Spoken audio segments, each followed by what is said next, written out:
Um bom dia, uma boa tarde e uma boa noite. Hoje eu quero trazer uma mensagem que está em Marcos 6, do 1 ao 6, que nos vai mostrar quando Jesus não pode operar milagres.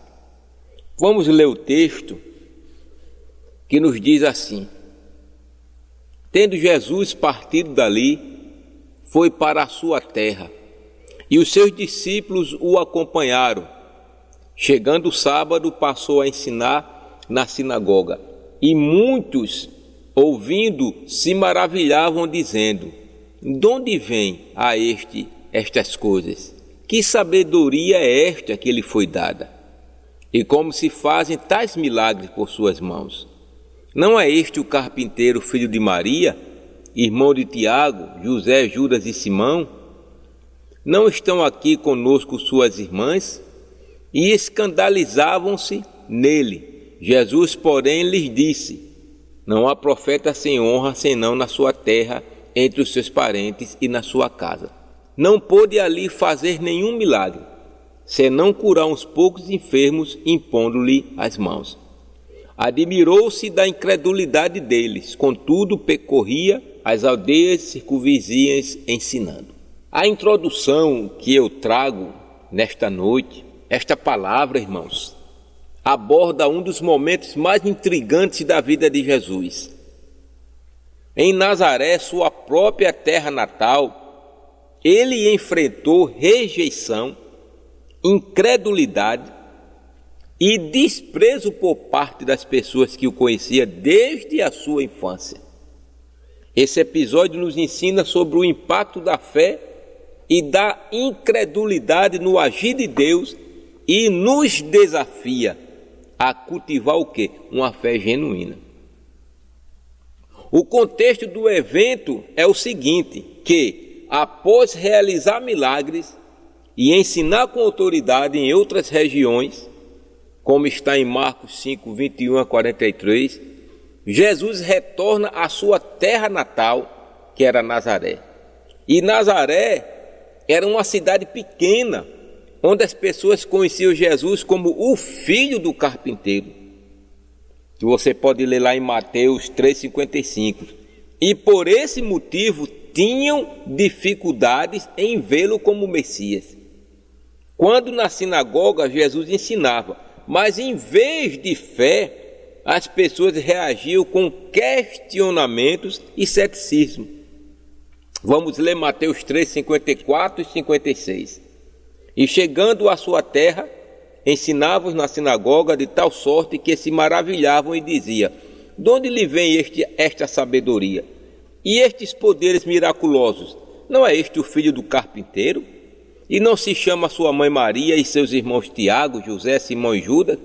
Não vive entre nós todas suas irmãs? De onde lhe vem, pois, tudo isso? Então entendam que eles levantavam questionamentos e ceticismo.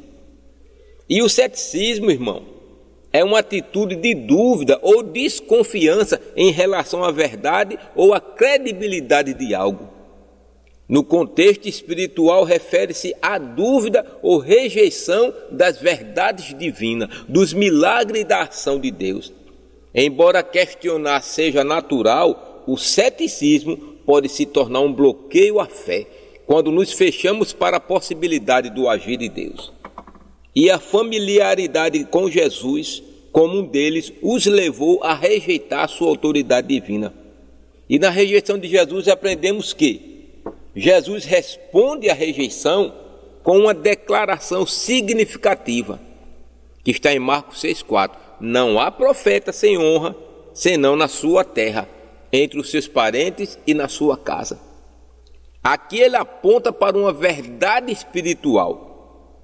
E qual seria a dificuldade das pessoas em reconhecerem o agir de Deus em quem está próximo a elas?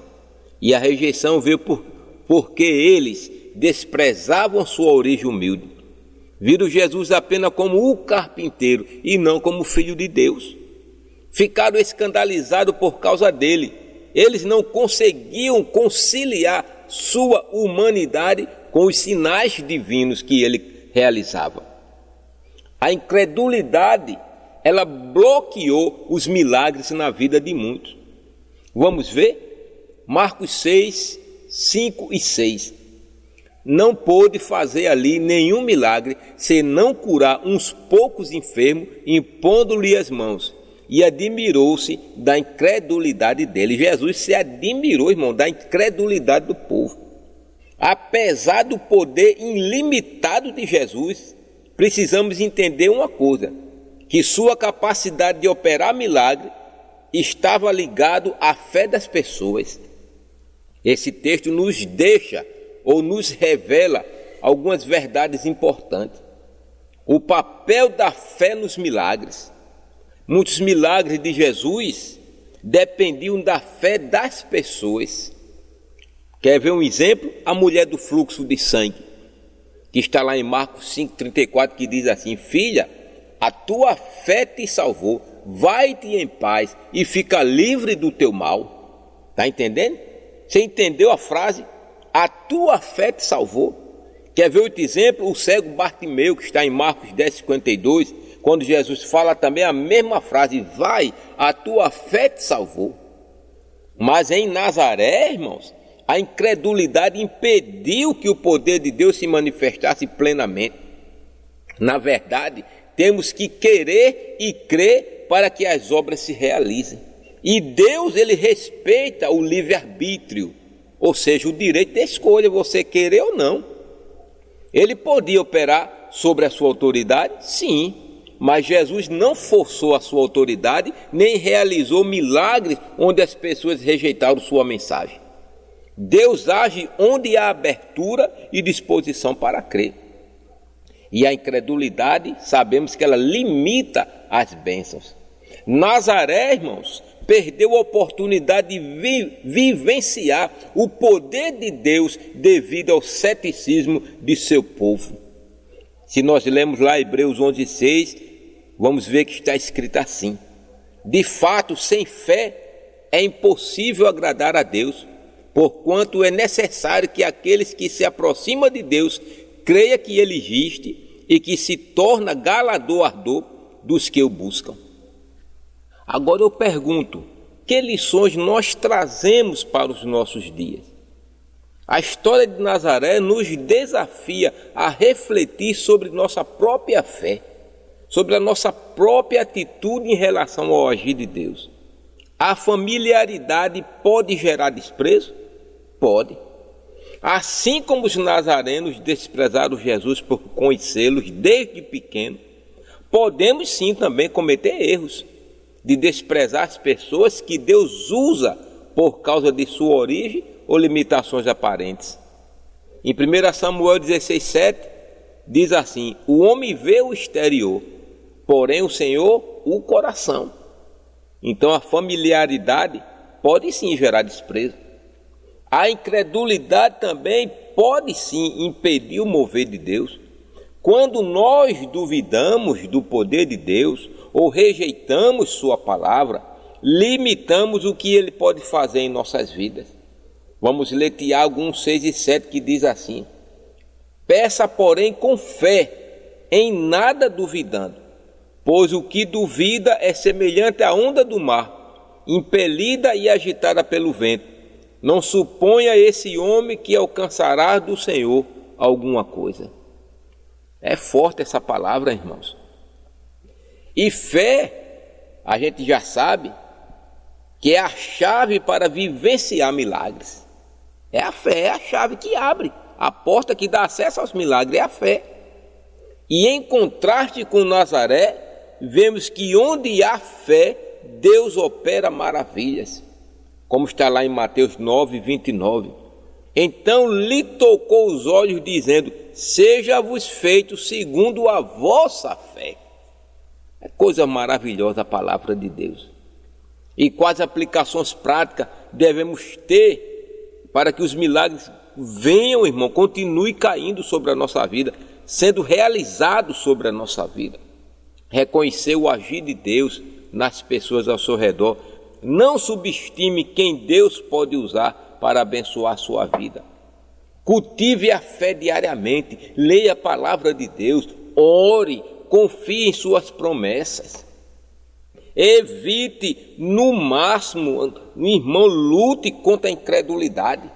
Não permita que circunstâncias difíceis ou experiências passadas minem a sua confiança em Deus. E eu quero concluir dizendo que Jesus não pôde realizar muitos milagres em Nazaré por causa da incredulidade do povo. E esse episódio nos ensina que a fé ela é essencial para experimentar o agir de Deus em nossas vidas. Então precisamos crer não apenas em quem Jesus é, mas também em seu poder para transformar nossas vidas.